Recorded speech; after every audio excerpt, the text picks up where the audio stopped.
Welcome to Stay Hungry podcast. Today, we are joined by Luisa Hogan. Welcome. Thank you. I'm so happy to be here, Matthew. I appreciate it. Yeah, I brought you on here because you are a keynote speaker, you're a founder, and you've now spent the last 20 years in roles like COO, CDO, and even CEO. Now you have your own consulting practice. You help people to really get past that pressure, the tension, and become a great leader. To start all this off, tell us where all this started for you personally with your journey through all of this. How long have you got? Because that's going back a while. That's quite the question, right? That's quite the question. Well, look, I moved to Australia at the age of 23 after finishing a double degree. And I came to Australia hoping to start teaching, weirdly. I was going to become a high school teacher. And I was waiting for my teaching number here in Australia. And while I was waiting, I got a job at a community organisation. And I have a double degree in education and community development. So I thought, well, I'm waiting to go into teaching. I'll go into this community organisation. And I loved it so much, I never left. So I never went back to teaching. And I found myself being promoted very quickly in the roles in this organisation. And I landed up, a supervisor, then a manager, then an operations manager. Then I was the, acting executive manager in this organisation. I was there for 7 years. And I found myself loving leadership. And I then went from there into a private SME, small medium enterprise. And I was a national program manager there and then got promoted into a chief development officer as that organization went really big nationally here in Australia. And I just found myself loving leadership and exploring my leadership journey. I was always working in community or education organizations or businesses. I went from there I got my first CEO role. And then after that, state leader roles, managing operations of an entire state here for a business here. And then eventually got my second CEO role. And it was interesting because in that second CEO role, I actually inherited that role. I was headhunted into that organization as the chief operating officer. It was a consulting organization. And I was headhunted into there. But on my very first day, I was tasked with making 75% of the roles redundant in that organization. It was really struggling. This business was struggling due to funding changes here in Australia, contract changes to their main contract. They only had one main contract. And not long after that, the CEO left. And because the business was struggling, the board told me, oh, well, you can take on the CEO role because we don't want to recruit somebody with the potential of having to wind up this business. So I took on the CEO role, went on this journey to try and save this organization over the next 8 months with the team there. We started to turn it around, but my board got spooked because to change that business, to save it, we had to change the mission of that organization. And the board was like, we've been a 20-year-old organization. To change the mission of this organization after 20 years doing what we do, it's too much, so we'd rather close it. And so they decided to wind up that organization, that business, and I had to then go through the process with my entire team that was left after all of that long journey to wrap up all of our contracts, new contracts that we'd brought in. And we did that super professionally, but I learned so much about leadership in that time, I always did change management. Change management's another one of the things that I absolutely love. But, I learned a lot in that time. And that was over 10 years ago now. And at that time, I was like, not sure anyone's going to want to employ a CEO who's wound up an organization, even though, it just looks bad, even though there were lots of things that contributed to that. It wasn't, all on me. And so I decided to start my own consulting practice 10 years ago to help leaders go through change and pressure like I had just done, with resilience like my team had just done. And that has put me on a 10-year journey. That business is scaling. I've got associate consultants working with me now where, it's grown. I launched another business a couple of years ago with my sister. That was another journey all on its own. Wow. And it's been, it's funny, the most difficult situation in your life, winding up a business, ends up to be the best thing that ever happened to you, even though it felt like such a big thing at the time. Exactly. I'm curious because you kind of bounce from leading. You always were leading something. Why is that? Like, is there some sort of like secret sauce you had, or what was about you that you're like a great leader in that way? Yeah, look, I I think what I love about it is, um, I am very I would say I'm very good, and I'm gonna try not be too humble here because I have to tell you what I think my strengths are, but I Exactly. would say I'm very good at, like, inspiring and motivating people. People feel very calm around me. People feel very, they can come to me with their problems and they feel very trusting that they can do that. And when they leave the room, they feel empowered and they feel motivated. And I love doing that. And one of my big passions is using my lessons, excuse me, the lessons that I've had, excuse me, the lessons that I've had, over my leadership journey or in business or as a founder, all the lessons that I've had, I love sharing them because failure is data. It's not failure. And I think it's so important that people hear how other people fail and recover and how other people have tried things and discovered different things. And when you do that, it's very human interaction with the people that you lead and they feel like they're one of you, not like they're below you. I don't Right. believe in the kind of leadership that's all about, I've got the power, you're underneath me, you do as you're told. Maybe in the very early days of leadership when I was very young and naive, I thought that was what it about. uh, But what I discovered was I love inspiring and motivating people. There's nothing more rewarding to me than somebody walking out of a room, of being with me in a room, either as a keynote speaker, leader, mentor, and they feel like, yes, I can do this, and that's so rewarding to me. from what I'm hearing from you, you're very calming and grounding. How does one teach that to someone else to like learn that as like a Yeah. leader? Yeah. I think the first thing you've got to do is develop a lot of self awareness. Because I can be honest, like in my very early days of leadership, I did not have the self awareness that I would have now. And I'm still learning because, people will say that they're self aware and they actually don't realize they're not that self aware, right? And Yes. you still have to learn, like self awareness is not, you don't just arrive at it. It's something that you work on every single day. And I would say that you have to, as a leader, work a lot on your self awareness because the first thing you have to do is actually recognize when you're not calm, when you're not grounded, when you are short, when you are snappy, when pressure is getting too much and you feel irritable. And, somebody sends you an email instead of the normal warm email, you send a very short, snappy email that has a different tone that people read into. And when you start with that self awareness, you're actually on the path then to becoming a more grounded and stable leader that people begin to trust. Because if Do you you don't have know the difference, it's difficult. do you have tips for that? 'Cause it's hard to like know who you are in that way sometimes. Yeah, of course it is. Um, Look, I would say, depending on the type of leader that you are, if you like journaling or voice notes, I've got somebody that I work with that does voice notes every single day, and records them because they don't like writing in a journal, and it just feels silly writing in a journal. But voice notes, and that she stores them. But I would start there is like just recording every day what you observe, like the triggers, the thing that happened, how you responded, and how you felt. And that's all you have to do. It doesn't have to be like a 3 hour recording session or like a 3 hour journaling session. It's like, you know, this is the thing that happened. This is the thing that I was feeling when it happened. And this was the result of that. Like, what did I do? What action did I take? And then slowly, as you start recording or writing these things down, you start to see a trend.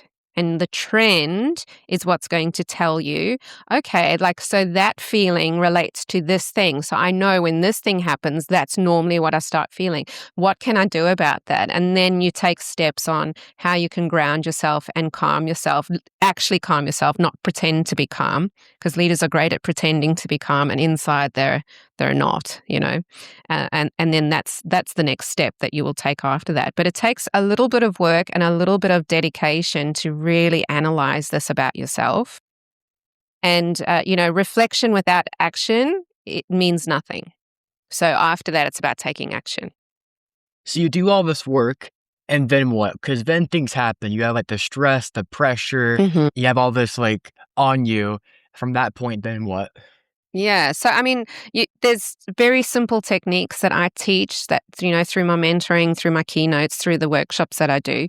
And I'd say the minute you understand the feeling that you have inside of you that tells you that you're a little bit out of sorts, that you're about to feel that pressure and you're going to start being snappy, you're going to have different things that will show. Some people are snappy. Some people withdraw. They don't want to talk. They shut their door. They don't want to talk to anyone. Some people just rush. I have clients who you can tell that they're in that state of under pressure and not feeling calm because they're rushing. They go from one thing to the next. They overfill the diary because if I fit more in, then I can take the pressure off. That actually just makes the pressure worse. So once you understand that and you've got a clear on that, the next thing is, oh, I feel that feeling again. Now I need to pause for a second. And the pause is highly underrated. People talk about the pause and then they never do it. And I'm not talking about going on leave and going on holiday. All of those are wonderful. But in the moment pause, when you feel a little bit like those feelings that you get, pause for a second and then take a deep breath and name the feeling. So there's an amazing study out of UCLA that talks about this. When you name the emotion that you're feeling, fear, frustration, anger, sadness, you actually go a long way in teaching your brain that you're actually safe. It tells you, it tricks your brain into thinking, oh, we're safe now. And that feeling of safety is what's going to start making you calm down a little bit. Because the problem is when we're under pressure, when things are, you've got 5 people walking into office needing things, you've got deadlines, emails, a report due tomorrow, your brain is telling your body you're under threat. Yeah, you're being attacked by a tiger right now. And it's Yes. doing exactly what your body's supposed to do, makes your heart rate go up, makes your breathing go super fast. Your body's supposed to do that. It's an excellent thing. You don't want to stop it doing that, but you got to train it not to do that when you're just under pressure and getting an email or somebody's asked a deadline off of you because you're not getting attacked by a tiger. Right. So the UCLA study showed that when you name the emotion, you go a long way in teaching your brain that actually I'm safe. And then the other thing you got to do is you've got to slow your breathing down. So I've got a couple of different techniques that I do. You can look these up. There's box breathing, where you breathe in for a count, hold your breath for a count, and breathe out for a count. And those counts need to be exactly the same. Or you can do something where you do a double exhale, like that. Lets all the carbon dioxide out of your lungs. And that also, it teaches your brain, okay, we're not breathing like the tiger's chasing us. We're breathing like we feel safe. That slows your heart rate down. And immediately what that does is it brings a portion of your brain online that allows you to think of big picture. Because when you're being attacked by a tiger, you can only think about the tiger because it has to do that. Your brain has to do that to keep you safe, right? Right. But when you are safe and your brain thinks, okay, we are safe, you can now look at big picture. And that is an essential leadership skill. When somebody comes to you with with hard stuff, if you're a founder, you're dealing with things every single day to grow your business. If you're only focused on this, you're not going to achieve anything. You have to be thinking big picture as a leader. And you Right. can only bring that part of your brain online when your brain feels safe. If you feel unsafe all the time, you're not going to feel that. So those are the steps you can start taking. And then after that, there's other things that you need to do. But that's what I would start practicing first. Be aware, calm your breath, name the feeling, teach your body that you're safe. When you actually do feel safe, then you make the next decision. So your goal is to try and track your brain, basically, the whole training process. I'm curious about the whole time wise though. It takes probably months for us to do this properly for your brain to know you're safe in that way, right? Yeah, not really. I mean, it takes months to remember to do it. All right. So I see. Okay. months to train yourself to do it naturally. But the response is instant. Every time you do this, it's physiologically your brain responds to it. So if you can do this, and it doesn't take long, I do this. It's before I speak on a stage, pause, breathe out, double breath out, some box breathing, tell my emotion, what I'm feeling, and then I decide what's the first next thing I'm going to do. First next thing I'm going to do is walk out onto the stage and greet everybody. Not think about, all of the million things I need to do, because that makes me feel unsafe. It's like the first next thing. And the minute you do the first next thing, your body's like, okay, I'm safe. I'm working on it. I'm breathing properly. My heart rate's down. I know what I'm feeling. I know what I do. I do the thing. I achieve the thing. Great. Now I'm thinking big picture, and now you can just keep moving forward. And it takes minutes. Not even 5 minutes. It takes like 2 minutes to do that. I'm curious for like culture-wise though, if you have like a big team of like 10 people, you're like one bad person, like they're just like weird. They're always making like where it's like stressful and pressure. What do you do then in that case? Yeah, definitely. So this is work that I do a lot in with my consulting work, and that my consultants will sometimes do as well. We do more, there's micro resilience strategies. So the stuff that I was talking about there, that's regulation strategies. So steadiness is the springboard to resilience. Regulation strategies, where you teach your brain and your body that everything's safe, is first step. Then there's like micro resilience strategies. Micro resilience strategies are little things that every day you do as a team to help build resilience, because you're right. A resilient team is only as resilient as the least resilient person on the team, because that one person brings everybody down. So micro resilience strategies would be things like, how do you all take breaks together or separately? How do you encourage people to step away from their desk every hour or every 2 hours at least to take a 5-minute walk? How do you make sure people are breaking for lunch? How do you make sure people are creating social networks together? Social networks together are a huge part of resilience, because when people feel like they're in the trenches with somebody, they feel like they can do more, right? But when you're alone in the trench, you're not going to last long. So how do we do those micro resilience strategies? And then there's macro resilience strategies. Macro resilience strategies are things that you need to do long term for them to have an effect. They're not going to have these, and they have the biggest effect. They have the biggest effect. So micro resilience are the little things that keep you going every day. Macro resilience are the things that build your resilience overall over a long period of time. And the thing I hate about resilience and, working with teams, that there's like this collective RL, we don't need more resilience. We're pretty tough. Like, we struggle every single day and we're like getting through it. That's not what resilience is. Resilience is not toughing it out and then going home and like crying in your soup because you hate your life. That's not resilience. Resilience is how you respond to pressure in the moment and recover from that. And that's why I say regulation and steadiness is the springboard to that. And macro resilience strategies are things like, how are you developing the right attitude towards pressure? Do you always see the negative thing? Do you allow negative things to permeate into your life? And one bad thing happens, now your whole day is ruined? Because resilient people don't allow that to happen. Resilient people know that this bad thing happened is just a bad thing and it doesn't ruin the rest of my day. So how many times have you like, man, like my car tire went flat and then I got to work and then I dropped my coffee all over myself and like the whole day's ruined. Then I was late to my meeting and then I went to it's like everything's ruined. But resilient people are like, I had a flat tire and now I get to work and I get on with it. And don't pretend to do that. They actually feel that. And that's the goal that you want in a team. And when your whole team is practicing these strategies together, you're lifting the resilience of everyone together, and then everybody is maintaining this calm through pressure. So you're very like people come first, it sounds like, for like your leadership strategy.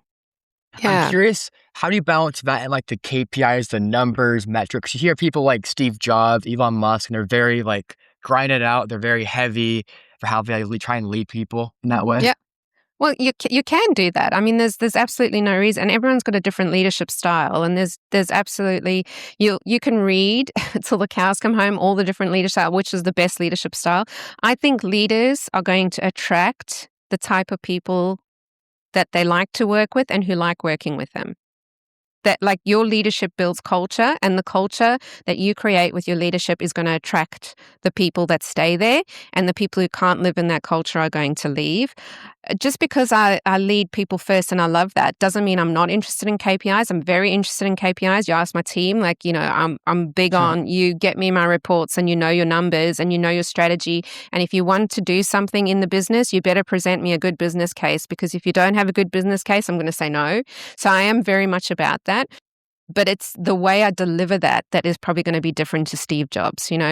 Steve Jobs was, very direct, my way or the highway. That was the culture he created, and people loved working with him in that. And there were people who hated working in that and didn't stick around. So you're going to create the culture that you want through your leadership style. How does one know their own style? That's a really good question. Look, because there are a lot of people out there who fake their leadership style. So, they're Yes. like, I have to be the Steve Jobs, right? So just to use your example, I have to be Right. Steve. And meanwhile, they're nothing like Steve Jobs. I mean, I can only tell you what worked for me. I read a lot around leadership. Whatever leadership book that I could get my hands on, I tried to read. And now it's even easier. Like there is no, like this, I'm talking like 15, 20 years ago, like there were no podcasts. You had to read. There was no YouTube channels that you could watch. Yes. It's so much easier now. Like you've got these resources out there who tell you about leadership. Find yourself a really good coach or a mentor. Mentor probably over coach initially, like find yourself good mentors, but don't approach mentors from the state of, you've got all this information, this is what you can give me, because mentors are going to they're going to run away from that. Go like, this is what I can offer you as a mentee and my dedication to the time that you give me. And this is what I'd like to get from you. Pick different mentors that have got different leadership styles. And then the other thing is you've got to be comfortable with feedback and asking for it. In my early days of, but even before like getting big leadership roles, like early leadership roles, like small leadership roles, small teams, I would get very defensive. Somebody gave me feedback. It was like the end of the world. I get defensive because I had this thing a long time ago that failing was like a big deal. And failing in those days was, it was just this, it just meant that I was bad. It was bad at what I was doing. And so you have to get comfortable with getting feedback from your direct reports, from your mentors, from people who've worked with you. Ask them for the feedback. Hey, like, how do you see my leadership style? How do I make you feel in meetings? And this is a big thing because often people go into leadership and they think, oh, I can't show that vulnerability. I can't ask my team those questions because then they're going to think that I'm not a good leader. But that vulnerability actually builds trust. As long as you don't do it in a way where it looks like you don't know what you're doing, right? You can be vulnerable in that way. And there's like a really interesting phenomenon, right? The higher up you go on the leadership chain, the less self-aware you become. Why do you think that is? Why do you think that is? You have always a yes men, I'm going to guess. Yeah, that. And also, you're so busy watching everybody else, right? Oh, yes. So it's those two things. You have a lot of people who will just tell you how awesome you are because they are not afraid of you, but like they want to respect leadership. And also, you're so busy watching everyone else. But here's the converse tricky thing. The higher up you go on the chain, the more closely you are watched by everybody around you, right? And that is because, one, they don't want to do anything that's going to step out of line for you because you're the top dog. And two, because they want to be you. So they want to copy you. They want to watch you. They want to emulate you. So they're going to watch you so closely because they also want to go up that chain. But meanwhile, you're sitting there and you're like lacking the self-awareness. So ask people, find mentors, get the feedback. Even if you have to do it anonymously, get the 360 surveys, do all of those things. And then ask yourself, what kind of leader do I actually want to be? Do I actually want to be like Steve Jobs? And then be honest with yourself as, am I actually like Steve Jobs? Am I ruthless like him? Am I actually like him? Or am I just Lou? I'm Louisa. I'm Lou. I can't be Steve Jobs. I am XYZ. I'm caring. I love motivating people. I love inspiring people. I like people to feel like energized and motivated around me. Is that Steve Jobs? Not really. Probably not. Probably not, right? So that's about getting honest with yourself and then going, okay, so if I am my authentic self, am I portraying my authentic self when I get that feedback? Right. So you mentioned feedback. How does one give it properly? Because there's definitely ways of giving it to people where it's not too ruthless or too soft. Do you have like tips for that personally? Mm. Um, I have this little mantra that I've said for many, many years. Say what you mean what you say, but don't be mean. Well, that's pretty good. You know, so that is something that whenever I was afraid of giving feedback, I just tell myself that. Just say what you mean what you say, but don't be mean. And you can give honest feedback without absolutely crushing somebody. And you don't have to do the can I swear on this podcast? Can Sure. the shit sandwich. Have you heard? It's a very Australian thing, maybe. It's where you give the feedback sandwich, which is like a piece of really good feedback. Then you wedge in the poop in the middle, which is all the bad stuff, and then you plop a little bit of good feedback on the end, and you go, okay, that felt great because I just delivered them this whole bunch of crap in the middle, but I've wedged it in between two good things. I would say don't do that. And also just be honest with what you want. Be open to listening to what they have to say about it, and also don't surprise them. It really annoys me. I go into organizations as a consultant, I mentor leaders. Really frustrates me when they hide behind, oh, we're just going to have a little catch up. Can we do a coffee catch up on Thursday? Yeah. We're just going to have a really nice chat. And then this person gets blindsided. They walk into this meeting, they're blindsided. The HR manager's in the room. We're not having a coffee catch up. We actually have some really big feedback to give you, and you're getting a formal warning. Thank you very much. See you later. That's not the way to do it. So if you are open, honest, vulnerable, you tell people consistently what you mean in meetings, in group settings, on one-on-ones. If you do that consistently, then feedback actually just becomes part of the culture. It's not something that happens as a surprise when I do something wrong. Give feedback for good and for bad as much as you can, whenever you can, open and honest, and you'll be fine. Do you have tips for men? Because you mentioned being vulnerable, authentic. I think for a lot of men, they don't do that. They don't want to be seen Yeah, as like yeah, powerful, in charge, direct.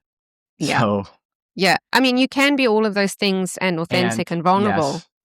You absolutely can. And this is, just like the word resilience, there's a it's misunderstood, the word resilience. The word vulnerable is also misunderstood because people hear the word vulnerable and they think it means, you know, sharing my feelings and I'm crying and I'm showing how vulnerable and soft I am. And that's not vulnerability. Real vulnerability, especially in leadership and team settings. If you want to read up about this, look up Patrick Lencioni. He does amazing work on this.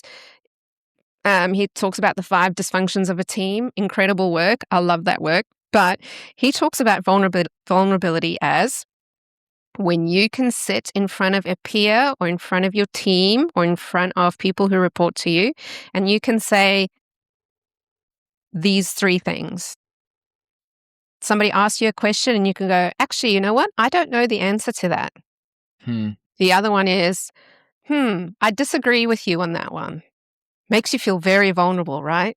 It's like, I disagree with you on that. How often do people actually say that? No, actually, I think I disagree with you without being like aggressive. And the third one is, you know what? I really need your help on this. Do you think you can give me a hand? Those 3 things are the most vulnerable things that a leader can say. And the reason why they're the most vulnerable is because it puts you in a position where you have the potential to be disliked. Yeah? Hmm. If you as a leader can put yourself in a position where you are in the potential to be disliked, but you do it anyway, that is vulnerability. And you can do that in a very assertive, calm way where you're not like, oh my God, I need so much help. Please help me. It's like, you know what? Matthew, I called you into my office today because there's something I need help with, and you are the person that I need to help me with it. Amazing. What are you going to do as a leader if your leader says that to you? Yeah, like, what can I do to help you? Please, like, give me the work. I'll help you. But you have to have that trust first, right? Or in a meeting, Lou, like, we have this major and this happened to me in that organization that I was winding up. So I'll give you a clear example. I had to walk into this a meeting with my whole team in front of me. And I said to them, right, the board are thinking about winding up this organization. We've got X amount of time to save it. And I don't know how to save it. And Mm. I need your help. Can I tell you what? The minute I did that, everybody in the room relaxed because I wasn't there going, we're going to be great. Everyone relaxed. And then the other thing they did was suddenly we had a 3-hour brainstorming session. Everyone came up with ideas. It sparked my thinking. I got more ideas. I'm the CEO. I'm supposed to walk in there, people think, and go, this organization might be closing, but here's what we're going to do. I didn't do that. I was like, I don't know what to do. I need your help. Let's think this through. We came up with some amazing ideas. We started to turn that organization down. And even though we did wind up, can I tell you, maybe, I can't remember the exact time. It could have been a few days. It could have been a week. We got a call that a contract that we'd put a tender in for got approved and was for $2 million, and it would have saved us. So I like to think that we actually did save that business, but it was just a moment too late. But that came from that meeting where I said I needed help. That's what vulnerability is. It's admitting those things from a place of not shame and not fear, but from a place of we're a team here. We can do this. Well, most people don't because they're like fake leaders. Like the job title, they're the manager, the CEO, but they're not really. They're more like the job title version. Yes. So if you don't feel like confident in like your title, you won't take those risks because you don't want to get fired or lose your job in that way too. So yeah, or lose the respect of your team because you think, oh, if they hear me say that, they're going to think that I'm useless and they're not going to want to follow me anymore. But it's actually it has the reverse. It has the reverse response from your team when you can do that from a solid, confident place, but also be honest in that way. And I tell you, that changed my leadership. When I learned that and I read about that, that's why I say go and read, listen to podcasts, do all of that stuff. You will learn these little things, and those little things will transform your leadership. Don't underestimate them. Don't think that leadership training and reading is reserved for people who have already got the titles. In fact, if you haven't had training on mentoring and reading before you got the title, and you've got that title, you've probably been promoted because you have the skills, but you haven't got the leadership ability yet. Do you have tips for reading? Like what books have helped you personally? So in early days, I don't know how to pronounce it. It's like Kouzes, Kouzner.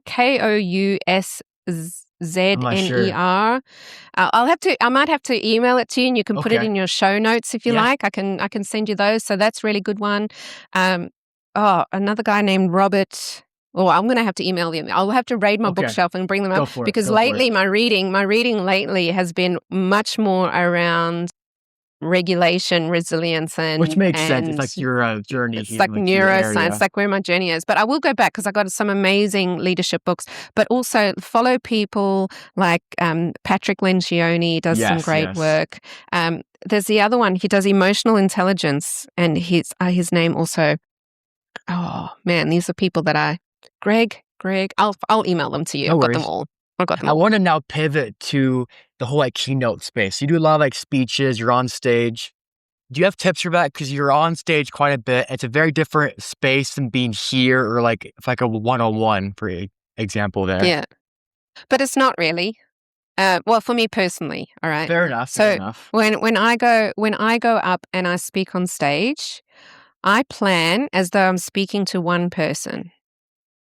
Okay. And the reason why I do that is because the one person who needs to hear what I have to say, that's my audience. So if you think, but also being clear on who the audience is that you're speaking to. So if somebody asks you to speak in front of, if somebody asks me, can you speak in front of the Plumbers Association? I'm not going to speak to them like I'm speaking to a room full of CEOs, right? They're just two different groups of people. So I know my audience, and then I think about who am I speaking to in that audience? What's the one thing that I need to talk to them about? And then I talk on stage as if I'm talking to that person.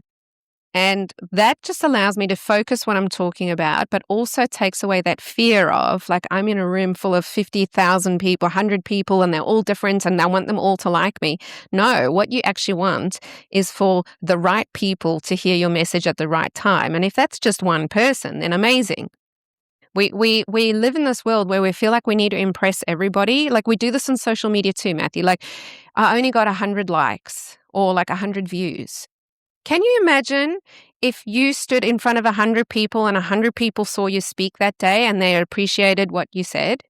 No, but like we live in this culture of we need more people to like us, and it's absolutely not about that. So that's my first tip with speaking is stop making it about like everyone needs to love me and make it more about how can I make a difference to one person. And so even me coming to this podcast, I always say to myself, may my message get out today to the person that needs to hear it. Right. If that's you or somebody listening, great. And that achieves my goal. So don't make it so big. And then the other thing about public speaking, I mean, look, I've been public speaking since high school. I used to do competitive public speaking, unprepared public speaking. So that we Wow. used to go to an event and they used to give you your topic there. And then you had 20 minutes to come up with your speech and then you had to deliver it and you were judged on your speech. Oh my I loved goodness. it. I Wow. loved it. It was challenging and I've done it since then. I absolutely loved it. I love, performing. I love doing that sort of thing. So if you're not a public speaker, what advice would I give you? One, like know who you're speaking to. Two, regulate yourself. Like again, breathe, do the box breathing before you go on. And the other thing is, I don't know if you've heard this before, but the emotion of nervousness, feeling nervous and feeling excited are actually feel exactly the same in the body. It's just the label that we give it. Did not know that. Yeah. That's So really cool. it's pretty cool, right? So when I feel nervous, I say, hey, I'm actually not nervous. I feel excited about this. And then I think about all the reasons why I feel excited. Then that nervous feeling turns into the butterfly feeling, but it's the exact same feeling. But now I'm excited. So now I'm pumped to get out on the stage. I'm not nervous anymore. I've only labeled it nerves. So if you're not a public speaker, try that trick. If you're nervous about a presentation, if you're nervous about speaking, if you're nervous about meeting your boss one-on-one, actually, you know what? I think I'm excited. What am I excited about? Well, I get to talk about this and I get to, and then I promise you, it will flip how you think about it. And then you can turn that energy into motion because nervousness, what it does is it makes you withdraw. So turn the energy into moving forward with excitement. Motion. Well, Yeah. you have been fantastic. I guess Thank you. your last thoughts or advice, what that would be to the audience. Oh, well, just, we talk about in this world, be your authentic self, but we don't spend a lot of time knowing what your authentic self is. So get to know yourself, be kind to yourself, speak to yourself kindly, know what that is and appreciate your strengths and don't be afraid of your weaknesses either. Get feedback on them. And when you do that, you truly can be authentic self because there's this world of be yourself, be authentic. We don't actually know what that means. So go out there and go meet yourself like you are meeting yourself, a friend for a coffee for the first time and get to know yourself like you would somebody you just meet, like you and me, Matthew, meeting you today, like get to know yourself in that same way. Ask yourself those questions and then be kind. Like, how kind are you to a stranger that you meet? I bet you're kinder to them than you are to yourself. So maybe try that. That's a mic drop. If Yeah. people want to find you online, where can they go to? I'm most active on LinkedIn, Luisa, Okay. Luisa Hogan. I have a very new Instagram page. I've done my business for 10 years and it's been totally referral based. I've not used social media once to promote my business for 10 years. And then this year I need to have a social media page, for my own personal brand. So I've started that. So please come follow me on Instagram, Luisa Hogan HQ. I'd love to find you there. I'd love to get those numbers up. So if you're there, come join me. Otherwise, you can also find me at my website, www.vermelho.com.au. There you go. Well, go find her, you guys. Thank you all for being here and tuning in. Until next time, stay hungry.